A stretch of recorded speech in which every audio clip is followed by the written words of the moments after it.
Hello, everyone. This is MMA Interesting Prospects podcast. Today, our guest is Ramon Taveras, who will be fighting against Serhi Sidi on Contender Series September 5th. Hello, Ramon. How are you? I'm good. How about yourself? I'm good, thanks. Ramon, you will be fighting in, I believe, the biggest fight of your career because it's actually one fight away from the UFC contract. So, if you can tell, when did you find out about this fight? I actually found out about this fight, I believe, 2 to 3 weeks after my last fight, and I believe my last fight was in, I believe, May 6th. It was May 6th this year. So I think it was a great reward after the another finish to get the information that you will be fighting. Yeah, definitely. It was great news. I couldn't even believe it when I first heard it. Yes, because the Contender Series right now has like 10 weeks, 10 weeks. So there will be 100 fighters, but there are a lot of prospects on the whole in the whole world. So it's actually tough to be picked on one to fight one of these cards. Yeah, especially coming from a small gym that I'm coming from in the organization I've been fighting for. But I was definitely happy when I got it, and I like I assumed that I was gonna get it because I've been finishing people and putting on great performances, but it was really unreal when I received that information. Yes, and finishing opponents is always good things. Good thing that the UFC know that you are a finisher, that you are not the fighter who will be taking people down and do nothing or clinch them all the time. So definitely Yeah, it will be this is an advantage for you. yeah, And yeah. how your camp is going right now? My camp is going well. I've been training my ass off as hard as I've been training. Been feeling stronger. My weight is low. Everything's aligning perfectly. I feel strong as ever. I feel fast as ever, and I'm excited to put on performance in front of the whole world. So it will be the best shape of your career to fight the toughest opponent Yep, of your career. he would get the best Ramon Taveras anybody has ever seen. And what do you know about your opponent?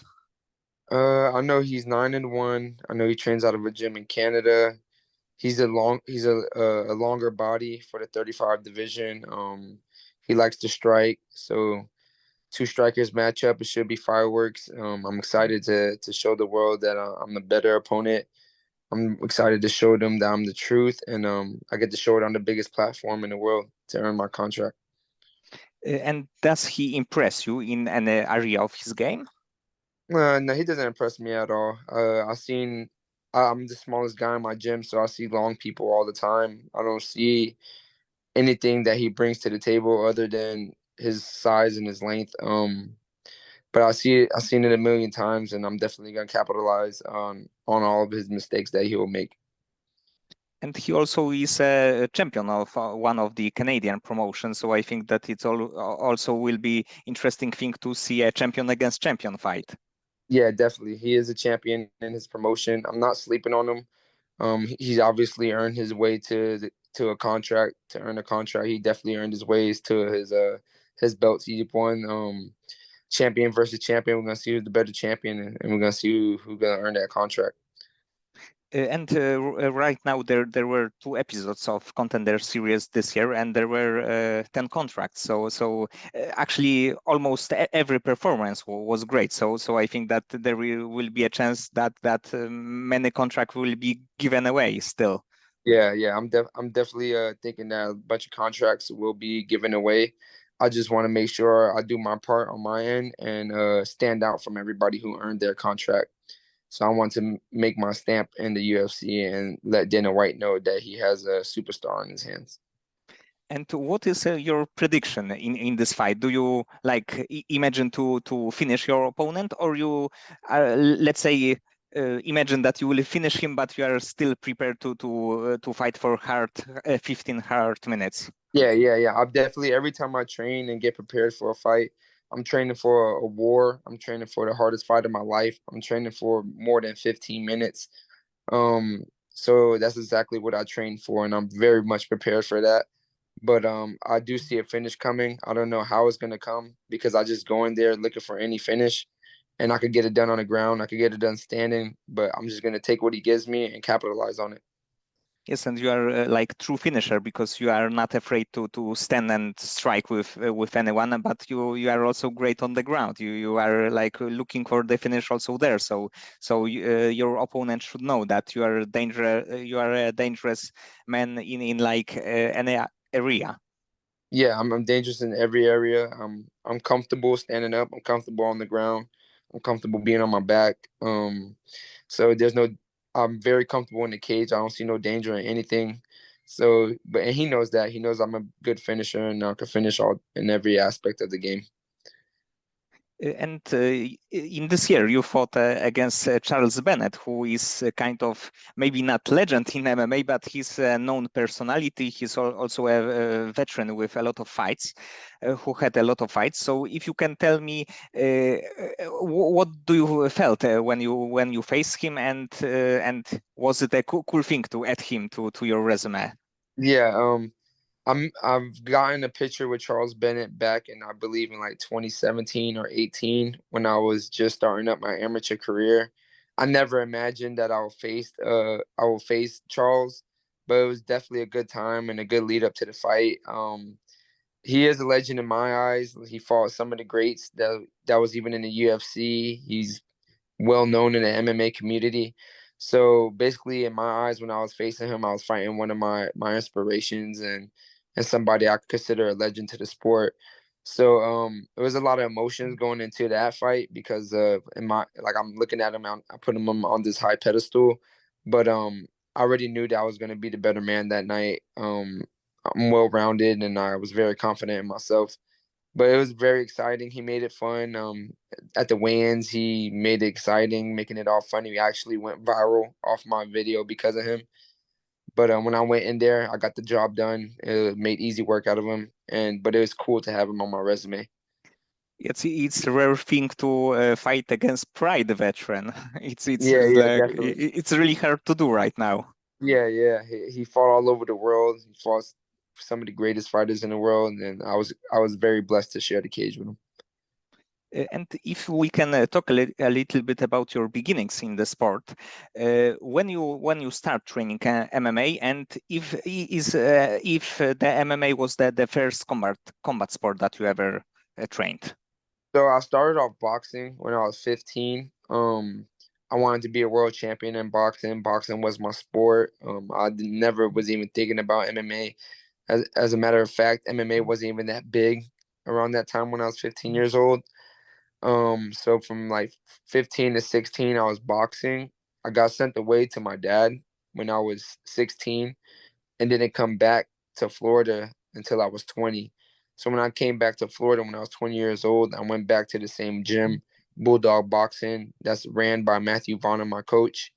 And when I went there, he was doing MMA as well. So MMA was a whole new world to me.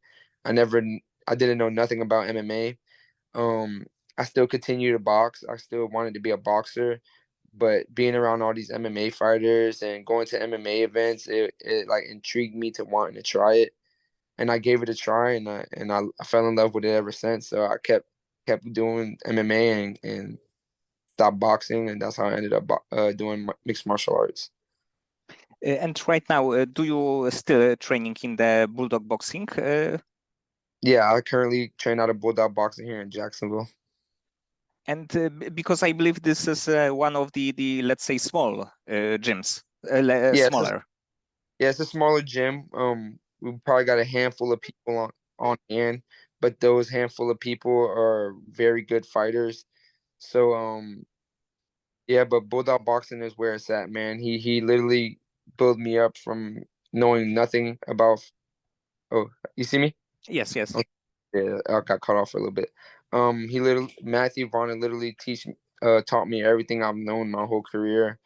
Built me into the fighter that I am today, and he's a great coach, man. And there are like two ways of thinking about training in the gyms, because some people like to go to the like big gyms like American Top Team Yeah. or any other like big gym, and others like to prefer to stay with the coaches that they build them, and they like gain all the knowledge from them. So it's Yeah, like, yeah. I feel like being I'm a very loyal person and I'm very loyal to my gym. Me and my coach got a very strong relationship, more like a brother relationship me and him and I does have. Um but I feel like fighters need somebody that they could trust in their corner. And me and him have that trust, and I trust in what he says, I trust in what he believes, and it gotten us this far just having loyalty and trust. So I feel like the bigger gyms really don't have that, and people just fall into the bigger gyms because they think that's where it's at. But I feel like a fighter performs to his best ability if he has trust in his coach. yes, and your coach know you the best. So Yeah, so yeah, he knows he me the know best. what you need to do to win your fights. Yes, he does. He known me since I was 15 years old. He watched me become this fighter that I am today. Watched me grown into a man, and me and him, I feel unstoppable when I'm with him, and we'll definitely take over the MMA community. And about your like overall MMA skills, what do you think is like the best of your tools, and the one thing that let's say that you think that you need to improve? Of course, my best thing is standing. I'm a striker. Started off boxing. I feel like my boxing is the best in the world. I definitely will have the best boxing in the 135 division when I make it to the UFC. And if I feel like I have anything to prove into my game, I would just say more of a mental part, my mental, you know, being staying level headed, staying on track. I feel like everywhere else I've been improving and I'm great at it. And but there's no room for it. There's never not a ceiling to where how far you could go and how much you could grow. So I'm working every aspect of the game. I'm improving and I feel great at every aspect of it. And I'm just gonna keep improving that. But if I had to choose one thing, I'll say it's my mental. And I think that about your career is also it also a good thing that you have 8 wins, and you already have a UFC veteran on your resume. So it's always nice to have the guy that you know that he was in the UFC, and he had really good skills to be there. Yes, sir, he has. The guy I faced that was in the UFC was Martin Day. He was 8-5, I believe, at the time. He fought great UFC fighters in the UFC. And every time he lost in the UFC, it wasn't like he got dominated. It wasn't like he was getting thrown around. He lost very close fights, and he came and fought me, and I got rid of him faster. I performed better than any of his past opponents, beat him in the UFC. And after I fought him, it gave me the confidence and gave me the reassurance that I belong in the UFC. Yes, you finished him quickly, so it's a sign that your place probably is in the Yeah, UFC. yeah, I finished him as quick as any of his past opponents have. And you plan, of course, you plan to be in the UFC in next few weeks. And when would you see yourself in the UFC rankings? Because the bantamweight division right now probably is the best division and the toughest to get to the rankings. Yeah, it's definitely a stock division. There's a lot of great fighters in that 135 division. I know I belong in the top 10, and I believe at the end of 2020, in the middle of 2025, the end of 2025, I'll be in the top 10, and I'll be fighting for a title for sure. And overall, what do you think about the bantamweight division? Because actually last night it was a few big fights in the bantamweight division, especially the world title fight. So what do you think about Sean O'Malley and whole rankings in the bantamweight division? Uh, I I really love Sean O'Malley. I love his striking. I think it's beautiful. But what I love the most that Sean O'Malley has done so far is build a brand. He actually makes really good money off of fighting, off of branding himself and building himself into a superstar. and that's something I believe that I have. That's something I believe I will bring to the table. So that's where I get inspired more about Sean O'Malley is the way he carry himself and his business mindset. But the rest of the 35 division, there's a lot of good fighters. Like Cheeto fought yesterday. He's very tough. Um, there's a lot of good fighters like Peter Yan and I just like went to Team Alpha Male recently and trained out there for a week and gotten good work with Uriah Faber. I sparred with Song Yadong. He's ranked number 8 in the UFC. And I know I belong there doing that and training with those guys and keeping up with them and actually giving them hard times and learned a lot from him. That's one good thing I take from my coach too. He's open to letting me go train at these other gyms to go better myself and a lot of coaches don't do that. It's like you got to stay here, learn here, and like my coach is open minded to letting me go train and better myself elsewhere. But I know where home is at, and that's Bulldog Boxing. But back to the bantamweight division is very stacked, and I know I belong there. Yes, and about Sean O'Malley, like who can predict a few years ago that he will be a champion because he was let's say like building his brand, but I think that many people don't believe that he will be even in the like top 10. And Yeah, he still defeated Petrian, defeated right now Aljamain Sterling, so yeah, he is proving right now that he's the top level guy. yeah. He definitely is. Once he beat, I used to doubt him too, but once he beat Peter Yan, I knew he was the truth, and I knew he belonged. And obviously, it showed last night when he won the belt. Yes, he's a very precise like striker, and I think that because of his win, the division will be even more interesting than it was a few days ago. Yeah, he's definitely bringing a lot of attention to the bantamweight division as well. I feel like when you have a superstar like him and as champion and as the face of the weight of the division, he brings a lot of attention and put a lot of spotlight on it. Just like John Jones and Adesanya, they bring spotlight to the divisions, which makes it more exciting and people will pay more attention to the division. And in the bantamweight division, there are so many great fighters. And if you can pick any fighter, especially from the UFC, to have a chance to fight against, like in a dream fight scenario, who do you like to face and pick? Sean O'Malley. We'll make a lot of money, that's for sure. But I'll be fighting for the title. He's the champion. I believe I could be a UFC champion, and it will happen. And I hope he stays the champion until I get into that position, so we can make a lot of money and put on an exciting fight for the fans. I feel like my style and his style match up perfectly, and it'll be nothing but fireworks. Yes, but it is of course true that he's a great striker. You are a great striker, so the matchup would be great. And it is Yeah, a dream fight scenario, but maybe in 2 3 yeah, yeah. years it actually may It'll happen. happen. Yeah, yeah, it will. And who is the fighter that you like to watch the most? Uh, I love John Jones. I love him. He's considered one of my favorites. But I love watching Conor McGregor.